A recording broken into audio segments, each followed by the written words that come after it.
ನಿಮ್ಮ ಕೈಯಲ್ಲಿದೆ. ಹಾಗಿದೆ ಅಂತಂದ್ರೆ ನೀವು ಇವತ್ತಿನ ದಿನ ಮನಸ್ಸು ಮಾಡಿದ್ದೆ ಆದ್ರೆ, ಇವತ್ತಿನಿಂದ ಇಂದಿನಿಂದ ಈಗಿನಿಂದ ನೀವು ಮನಸ್ಸು ಮಾಡಿದ್ದೆ ಆದ್ರೆ ನೀವು ಏನ್ ಅನ್ಕೊಳ್ತೀರಾ ಅದನ್ನ ಆಗ್ತೀರಾ.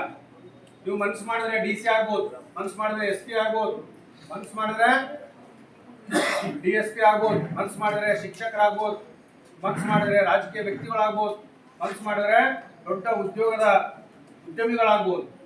ಆದ್ರೆ ನಾವೆಲ್ಲರೂ ಏನ್ ಮಾಡ್ತಾ ಇದೀವಿ, ನಮ್ಮ ಜವಾಬ್ದಾರಿಗಳಿಂದ, ನಮ್ಮ ಕರ್ತವ್ಯಗಳಿಂದ, ನಮ್ಮ ಅರಿವಿಗಳಿಂದ ನಾವು ಇಂದು ಬಹಳ ನಾವೇನಂದ್ರೆ ದೂರ ಹೋಗ್ತಾ ಇದೀವಿ.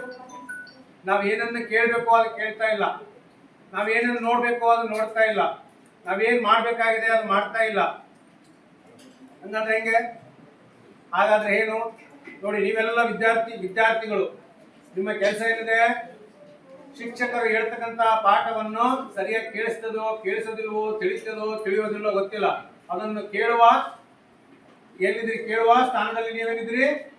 ಕೇಳುವ ಸ್ಥಾನದಲ್ಲಿದ್ದೀರಿ. ಇಲ್ಲಿ ಶಿಕ್ಷಕರೇನದ ಹೇಳುವ ಸ್ಥಾನದಲ್ಲಿರ್ತಾರೆ.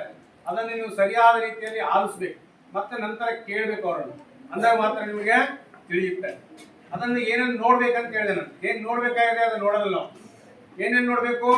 ಒಳ್ಳೆ ಒಳ್ಳೆ ದೃಶ್ಯಗಳನ್ನು ನೋಡ್ಬೇಕು, ಒಳ್ಳೆ ವಾತಾವರಣವನ್ನು ನೋಡ್ಬೇಕು, ಒಳ್ಳೆಯ ಮಾತುಗಳನ್ನು ಕೇಳಬೇಕು, ಒಳ್ಳೆಯ ಮಾತುಗಳನ್ನು ನೋಡ್ಬೇಕು. ಬರ್ದಿರ್ತಾರಲ್ಲಿ ಅದಲ್ವಾ, ಮಾಡಿ ಕಲಿ ನೋಡಿ ಕಲಿ ಅಂತ ಹೇಳ್ತಾರೆ. ಅದನ್ನು ನಾವು ಒಳ್ಳೆಯ ಒಂದು ಚಿತ್ರಗಳನ್ನು ನೋಡ್ಬೇಕು.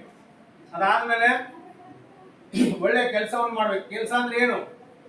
ನೀವೇನಪ್ಪಾ ಅಂದ್ರೆ ವಿದ್ಯಾರ್ಥಿ ಜೀವನದಲ್ಲಿದ್ರಿ, ಮನೆಗೆ ಹೋದ್ಮೇಲೆ ಚೆನ್ನಾಗಿ ಓದಬೇಕು, ಚೆನ್ನಾಗಿ ಬರಿಬೇಕು. ಅಂದಾಗ ಮಾತ್ರ ಪರೀಕ್ಷೆಯಲ್ಲಿ ಒಳ್ಳೆಯ ಮಾರ್ಕ್ಸ್ಗಳನ್ನು ತಗೋತೀರಾ, ಒಳ್ಳೆ ರೀತಿಯಲ್ಲಿ ನಿಮಗೆ ಏನಪ್ಪ ಅಂದ್ರೆ ಬುದ್ಧಿ ಸಿಗ್ತದೆ. ಅದಾದ್ಮೇಲೆ ನಾವು ಇಲ್ಲಿ ನೇರವಾಗಿ ಬರೋಣ. 3 ಬಣ್ಣಗಳ 4 ಬಣ್ಣಗಳು ಅಂತ ಹೇಳಿ ನೋಡಿ. ರಾಷ್ಟ್ರ ಧ್ವಜದಲ್ಲಿ ಎಷ್ಟು ಬಣ್ಣಗಳಿದ್ದಾವೆ ಅಂದ್ರೆ 4 ಇದಾವೆ. ಎಷ್ಟು ಬಣ್ಣ? 4. ಒಂದನೇದು ಕೇಸರಿ, ಬಿಳಿ, ಹಸಿರು, ದಟ್ಟವಾದ ನೀಲಿ. ನೀಲಿ ಬಣ್ಣ ಇದೆ, 4 ಬಣ್ಣಗಳಿವೆ. ಸರಿನಾ? ಇದು ತಿರಂಗ ಅಂತಾರೆ. ತಿರಂಗ ಅಂತ ಯಾಕೆ ಹೇಳ್ತಾರೆ ಅಂದ್ರೆ 3 ಅಡ್ಡಪಟ್ಟಿಗಳನ್ನು ಹೊಂದಿರುವ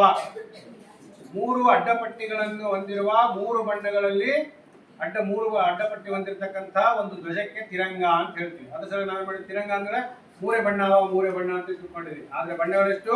4. ಆ ಬಣ್ಣಗಳ ಮಹತ್ವ ಯಾಕೆ? ಅದೇ ಬಣ್ಣಗಳನ್ನು ಯಾಕೆ ಇಟ್ರು? ಬೇರೆ ಬಣ್ಣ ಇಡ್ಬೋದಾಗಿತ್ತಲ್ಲ.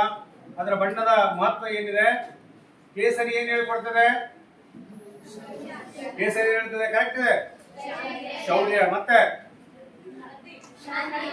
ಅಲ್ಲ ನೋಡಿ, ಕರೆಕ್ಟ್. ನಾವು ನಿಮ್ಮನ್ನ ಕೇಳ್ತಾ ಇದೀವಿ, ಆದ್ರೆ ಇಲ್ಲಿ ಕರೆಕ್ಟ್ ಆಗಿ ತಿಳ್ಕೋಣ. ಕೇಸರಿ ಬಣ್ಣ ಏನ್ ಹೇಳ್ಕೊಡ್ತದೆ? ಶೌರ್ಯ ಅಂದ್ರೆ ಧೈರ್ಯ, ಹೌದಲ್ವಾ?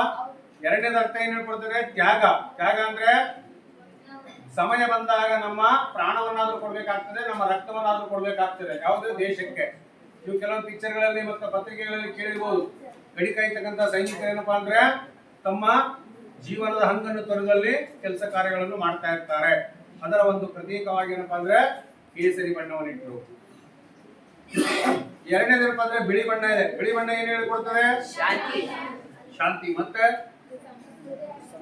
ಹೇಳ್ಕೊಡ್ತದೆ, ಅಲ್ಲಿ ಯಾರೋ ಹೇಳ್ತಾ ಇದ್ದಾರೆ, ಹೇಳಿ. ಎರಡನೇದು ಹೇಳ್ಕೊಡ್ತದೆ, ಮೊದಲನೇದು ಶಾಂತಿ ಹೇಳ್ಕೊಡ್ತದೆ. ಮತ್ತೆ ಎರಡನೇ ಅರ್ಥ ಏನ್ ಕೊಡ್ತದೆ? ಶುಭ್ರತೆ, ಸ್ವಚ್ಛತೆ. ಹೌದಾ? ನೀವು ಕಲರ್ ಬಟ್ಟೆಯನ್ನು ಉಟ್ಕೊಂಡು ಬಂದಾಗ, ಇವತ್ತು ಹೊಸ ಹಾಲಿಗೆ ಬಂದಿರಿ, ನೀವು ಸಡನ್ ಆಗಿ ಕೂತು ಬಿಡ್ತೀವಿ. ಅದೇ ಬಿಳಿ ಬಟ್ಟೆ ಉಟ್ಕೊಂಡ್ ಬಂದ್ರೆ ಅಲ್ಲಿ ಕೂಡ್ಲೇ ಬೇಡ ಅಂತ ವಿಚಾರ ಮಾಡ್ತೀವಿ, ಹೌದಲ್ವಾ?